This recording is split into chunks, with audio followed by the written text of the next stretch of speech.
नमस्कार मंडळी.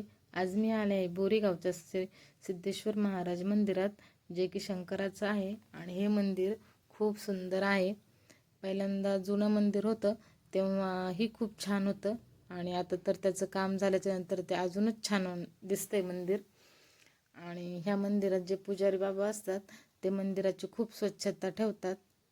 इतर सोमवारीच नाही तर इतर दिवशीही खूप स्वच्छता असते मंदिरात. आणि ह्या मंदिरात खूप छान छान असे तोरण लावलेले आहे फुलांचे. ते तर अजूनच आकर्षक दिसतात. आणि आम्ही दोघेही आलो होतो मंदिरात दर्शन घेण्यासाठी. मग आम्ही दर्शन घेतलं, आणि ही पिंड खूप सुंदर आहे. आणि तर बेलपत्र वगैरे आम्ही तिथूनच, एक बेलाचं झाड आहे तिथूनच आम्ही बेलपत्र वगैरे पण आणलेली आहे.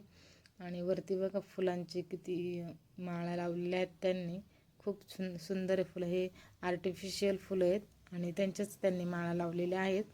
आणि इथे ह्या मंदिरात सांगायचं जर ठरलं तर फेब्रुवारी महिन्यात महाशिवरात्रीला इथे सप्ताह असतो 7 दिवसांचा. आणि महाशिवरात्रीच्या दिवशी खूप कीर्तन असतं आणि खूप लोक येतात तिथं. आणि 7ही दिवस कीर्तन वगैरे असतं तिथं.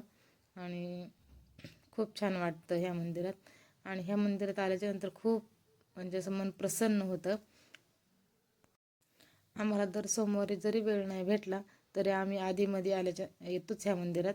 आणि ह्या मंदिराच्या जवळ म्हणजे रूटने जर गेलो ना तरी ह्या मंदिरात नक्कीच येतो आम्ही पाया पडण्यासाठी. आणि खूप मस्त बांधकाम केलेलं आहे त्यांनी. आणि आतमध्ये मंदिरात पिंड खूप सुंदर आहे. आणि बाहेरच्याही ज्या मूर्त्या आहेत त्याही खूप सुंदर सुंदर आहेत. आणि कलर कॉम्बिनेशन खूप छान केलेलं आहे. आणि हा नंदी तर बाहेरचं लक्ष वेधून घेतो. आणि मंदिरात आल्याच्या नंतर खूप छान वाटतं. मला तरी फुलांची आरसच खूप आवडते. खूप छान आरस केलेली आहे. आणि हा आहे मंदिराच्या आजूबाजूचा परिसर. खूप मोठा परिसर आहे इथे. आणि हे आहे सभामंडप मंदिराचं. ह्याच सभामंडपात कीर्तन वगैरे होतात 7 दिवस. आणि यात्राही इथेच भरते, महाशिवरात्रीला भरते. ह्या सिद्धेश्वर महाराज मंदिरात यात्रा असते महाशिवरात्रीला. खूप मोठी यात्रा असते. आणि आम्ही येतोच नेहमी. आणि ते झाडं वगैरे पण लावलेले आहेत त्या ट्रस्टींनी. आणि ह्या मंदिराचं बाहेरचं आहे. खूप मंदिर छान आहे.